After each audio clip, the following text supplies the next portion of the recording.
अस्सलाम वालेकुम। बवाए कौम कायद आज़म मोहम्मद अली जिन्ना अगर आज के पाकिस्तान में ज़िंदा होते और वो अपोजिशन का हिस्सा होते तो मैं ये बात आपको बड़े दावे से कह रहा हूँ कि उनको भी MPO के तहत हिरासत में लिया जाता। MPO यानी कि मेंटेनेंस ऑफ पब्लिक ऑर्डर। जब शुरू में उनके पास ये लॉ लेकर जाया गया था कि आप इसको पास करें तो उन्होंने इसको एक एंटी डेमोक्रेटिक लॉ कहा था और उनका ये मानना था कि किसी इसके तहत नाजायज़ तौर पर किसी को पकड़ कर जेल में डाल दिया जाएगा, तो इसलिए इस कानून को पास नहीं किया गया, जो कि इस कानून की आप क्रेडिबिलिटी पर सवालिया निशान उठता है। लेकिन इस कानून की जो पैदाइश है, जिस एरा में इस कानून की पैदाइश हुई, वही इसकी क्रेडिबिलिटी पर सवाल उठाने के लिए काफ़ी है। 1960 में जब जनरल अयूब का कब्ज़ा था पाकिस्तान पे, जब हुकूमत के उनके हिस्से में थी, तब ये लॉ पास किया गया और इसका इंटायरली जो मकसद था वो ये था कि जो भी उस वक्त की रिजीम के ख़िलाफ़ बोलेगा, चाहे वो कोई आम है, चाहे ब्यूरोक्रेट है, चाहे कोई सियासतदान है, तो उसको पकड़ कर जेल में डाल दिया जाएगा। ये इस कानून का लुबे लुबाब है जनाब कि आपके इस कानून का जो पास होना उस दौर में,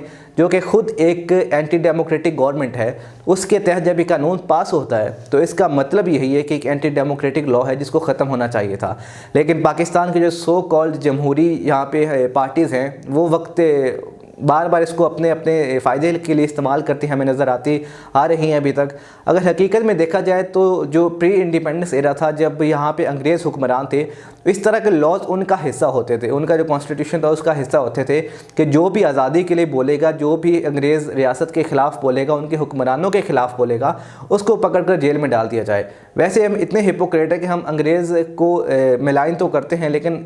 जब उनके इस तरह के लॉज को हम अडॉप्ट करते हैं और उसको हम यूज़ करते हैं जिस तरह उन्होंने यूज़ किया था, तब हमारी जो जमहूरी रियासत की वो एक जो एसेंस है वो ख़त्म हो जाती है। लेकिन हम उस पर सवाल नहीं उठाते।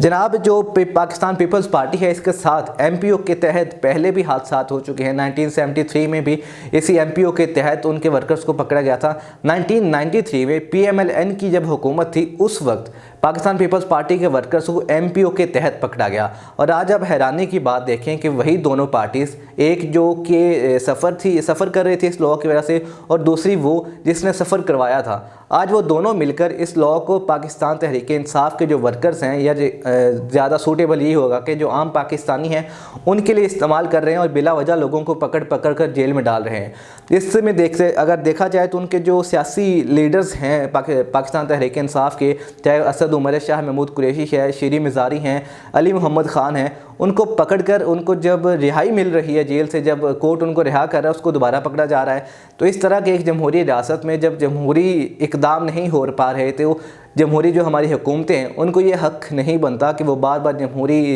इक़दार की हमें तलकीन करे और हमें बताया कि जमहूरियत कितनी ज़रूरी है इस कौम के लिए, इस मुल्क की तरक्की के लिए। इससे पहले हम आगे बढ़ें, हम बताते हैं कि ये जो कानून है, इस कानून का मकसद क्या है, इसका लुब लुबाब क्या है। इस कानून के मुताबिक जनाब, इसमें 2 आर्टिकल्स हैं, आर्टिकल 3 और आर्टिकल 16। आर्टिकल 16 के मुताबिक आपके जो लीडर्स हैं, अगर वो किसी को इग्नाइट करते हैं, किसी जो आम आवाम है, ऐसे कोई अल्फाज यूज़ करते हैं या ऐसी तकरीरें करते हैं जिसके तहत आम आवाम भड़कती है और वो पब्लिक जो ऑर्डर उसको डिस्टॉर्ट करती है, तो आप उन लीडर्स को पकड़ सकते हैं। और जो इसकी आर्टिकल 3 की शिक है, उसके मुताबिक जो भी वायलेटर्स है कानून के और रियासत में अगर वो बदअमनी फैला रहे हैं, तो आप उनको पकड़ लें। अब ये सब जो है ना, जिस कानून की जो बेसिस है वो अजम्पशन पर है कि जो हर रियासत को लगता है कि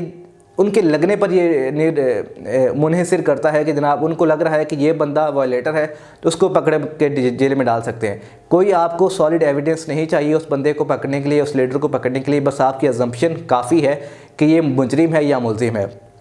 इसके बाद अगर पाकिस्तानियों के सोच पर हम बात करें, पाकिस्तानियों को सोच पर हैरानी इसलिए होती है क्योंकि आम पाकिस्तानियों को पकड़ा जा रहा है अभी तक। जो पाकिस्तान तहरीक इंसाफ के वर्कर ने बेसिकली तो